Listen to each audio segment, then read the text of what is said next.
Hello everyone, hope you are keeping well and this is Vishal Masih and welcome back to my channel economic sites. बहुत बच्चों के मुझे request आ रही थी कि सर हमें जो रिड्यूस्ड सिलेबस है टर्म टू का, उसके अकॉर्डिंग सिलेबस के अकॉर्डिंग बेसिकली टॉपिक वाइज हमें वीडियो बता दीजिए ताकि हम वो टॉपिक टिक कर दें अपनी बुक में और वही पढ़े बेसिकली एग्जाम में।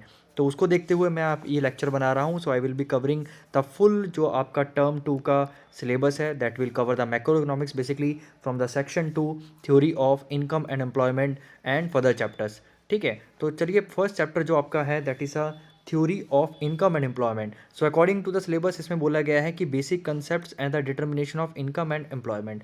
तो मैं आपको यहाँ पे टिक लगा दूंगा आपको कौन कौन से टॉपिक पढ़ने हैं। तो 12.3 पढ़ना है आपको, that is very very important, right. Then propensity to consume, ये भी पढ़ना है आपको।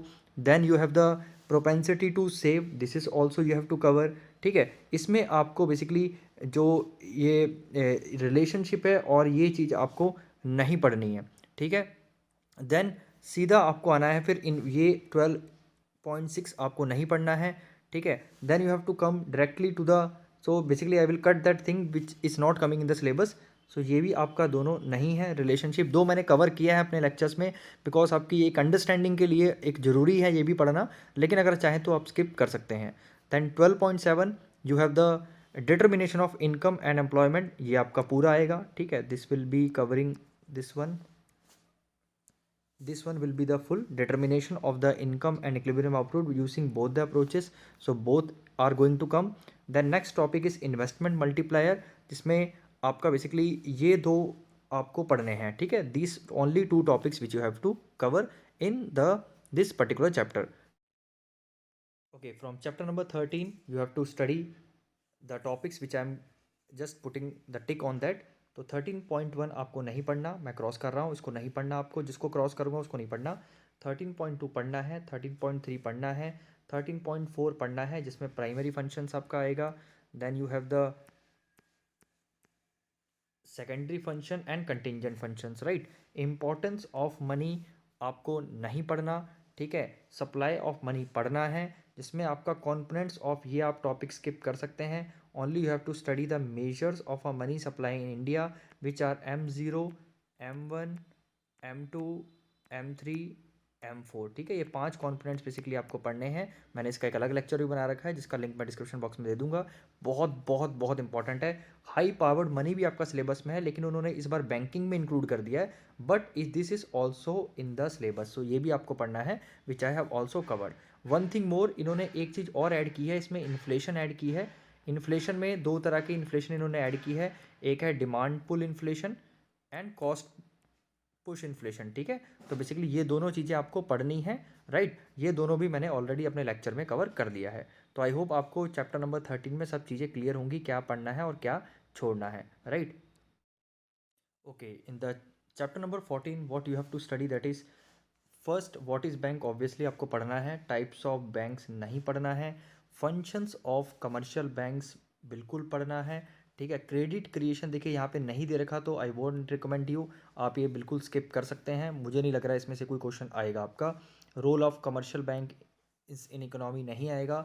14.6 आपका दोनों ही कवर होगा, दोनों ही आएंगे basically, in which functions of the central bank, credit control, regulatory, role of the central bank. So I hope chapter number 14 में आपको क्लियर हो गया होगा कि आपको क्या पढ़ना है और क्या नहीं पढ़ना है। Okay, in the chapter number 15 what you have to study, सबसे पहले 15.1 meaning of the balance of payment, ये आपको पढ़ना है। ठीक है, components of balance of payment आपको ये भी पढ़ना है। Then there is a disequilibrium, ठीक है, ये आपको पढ़ना है, ये दोनों टॉपिक आपको पढ़ने हैं basically. Then you have to cover the 15.5 that is a foreign exchange rate, meaning of exchange rate, ये भी पढ़ना है आपको। You have to then cover this one also, exchange rate system, fixed and flexible exchange rate, जिसमें आपको fixed नहीं पढ़ना, सिर्फ फ्लेक्सिबल ही पढ़ना है, क्योंकि आजकल सिर्फ फ्लेक्सिबल ही चलता है पूरे ऑल ओवर वर्ल्ड में, फिक्स्ड नहीं है कहीं पे भी, इसलिए आपका फ्लेक्सिबल ही है। और ये भी है आपका concept of depreciation, appreciation, devaluation and revaluation, basically इनकी सिर्फ आपको डेफिनेशंस पढ़नी है। और 15.4 ये भी आपको पूरा कवर करना है। ठीक है, तो आई होप आपको चैप्टर नंबर 15 में क्लियर हो गया होगा। बेसिकली आपको छोड़ना ये है। ठीक है, 15.3 categories of balance of payment ये आपको छोड़ना है, बाकी ऑलमोस्ट सारा आपको कवर करना है। सो चैप्टर 15 में आई होप आपको सब क्लियर हो गया होगा। Chapter number 16 that is a fiscal policy, right. Fiscal policies में आपको इंट्रोडक्शन पढ़ना है, public meaning and scope, scope को नहीं पढ़ना है, सिर्फ और सिर्फ मीनिंग को पढ़ना है। Meaning and instruments of the physical policy पढ़ना है। ऑब्जेक्टिव्स ऑफ फिजिकल पॉलिसी नहीं पढ़ना है। पब्लिक रेवेन्यू सोर्सेस पढ़ना है आपको ये पूरा topic. 16.6 instruments of physical policy taxation, ये पूरा ही आपको तीनों चीज़ें पढ़नी है, ठीक है। पब्लिक एक्सपेंडिचर में बेसिकली आपको इसका मीनिंग पढ़ना है एंड इसकी इम्पोर्टेंस पढ़नी है, right. Then in the public डेप्थ आपको इसकी मीनिंग पढ़नी है एंड मेथड्स ऑफ डेप्थ रिडम्पशंस पढ़ना है। डेफिसिट फाइनेंसिंग में 16.9 सिर्फ और सिर्फ आपको इसका मीनिंग पढ़ना है और बाकी के नीचे के कोई भी टॉपिक आपको नहीं करने। Okay, in the chapter number 17 आपको meaning of the government budget पढ़ना है। Need and importance of government budget नहीं पढ़ना है। Types of budget in India में सिर्फ दो ही टाइप आपको पढ़ने हैं, एक है यूनियन बजट, ठीक है, और एक है स्टेट बजट। तो आप मार्क कर लीजिएगा, बाकी जितने टाइप्स ऑफ बजट्स है उसको आप नहीं पढ़ेंगे। Then 17.4 components structure of government budget पढ़ना है, जिसके अंडर आपके ये दोनों भी आपके कवर हो जाएंगे। तो 17.5 आपको ये पूरा पढ़ना है, प्लस आपको रेवेन्यू रिसिप्ट, कैपिटल रिसिप्ट ये भी आपको पढ़ना है। नेक्स्ट है दैट इज़ 17.6, ये बिल्कुल नहीं पढ़ना आपको, ठीक है। 17.7 बिल्कुल नहीं पढ़ना। 17.8 पूरा पढ़ना है, वेरी वेरी इंपॉर्टेंट, ओके। और आपको बजटरी प्रोसीजर ये बिल्कुल नहीं पढ़ना।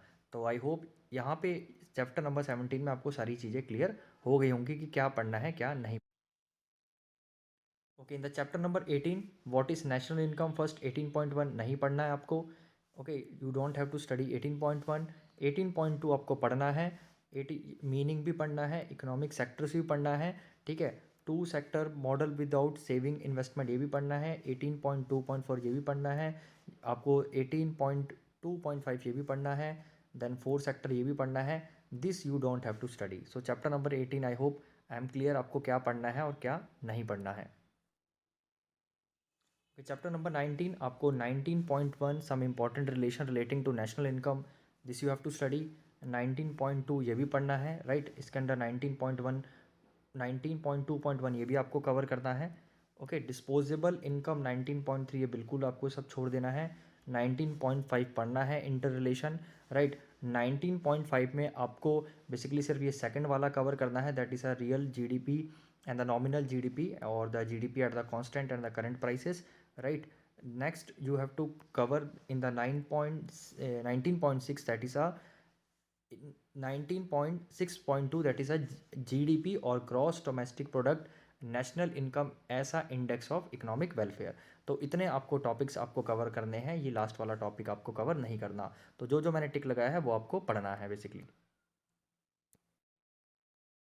Okay, then we come to the last chapter, that is chapter number 20 methods of measuring national income। Basically इसमें से न्यूमेरिकल ही आता है, और इसमें से न्यूमेरिकल जो इस बार अकॉर्डिंग टू सिलेबस बोला जा रहा है कि वेरी सिंपल। बेसिकली इसमें तीन मेथड्स आपको न्यूमेरिकल पढ़ाए जाते हैं। एक है आपका दैट इज़ नेट प्रोडक्ट और वैल्यू एडेड मेथड, जिसमें आपको बेसिक्स आपको इसमें न्यूमेरिकल सॉल्व करने हैं और ये डिफ़िकल्टीज भी पढ़नी है, ठीक है। ऐसे ही इनकम मेथड में इसके बेसिक आपको न्यूमेरिकल सॉल्व करने हैं और प्लस आपको इसकी डिफ़िकल्टीज ये in the estimation of national income by income method ये भी पढ़ना है। सेम वे एक्सपेंडिचर मेथड से भी हमें इसके सिंपल न्यूमेरिकल सॉल्व करेंगे और इसके बेसिकली यहाँ पे प्रिकॉशंस एंड डिफिकल्टीज हम जो भी हैं यहाँ पे वो भी हम पढ़ेंगे। तो प्रिकॉशंस भी पढ़ने हैं, डिफिकल्टीज भी पढ़नी है। बेसिकली देखो जाए तो ये चैप्टर ओवरऑल आपको पढ़ना तो पूरा है, इसमें जो न्यूमेरिकल्स हैं वो आपको सिंपल न्यूमेरिकल सॉल्व करने हैं और तीनों मेथड के बेसिकली आपके प्रिकॉशंस डिफिकल्टीज जो भी हैं वो भी आपको पढ़ना है।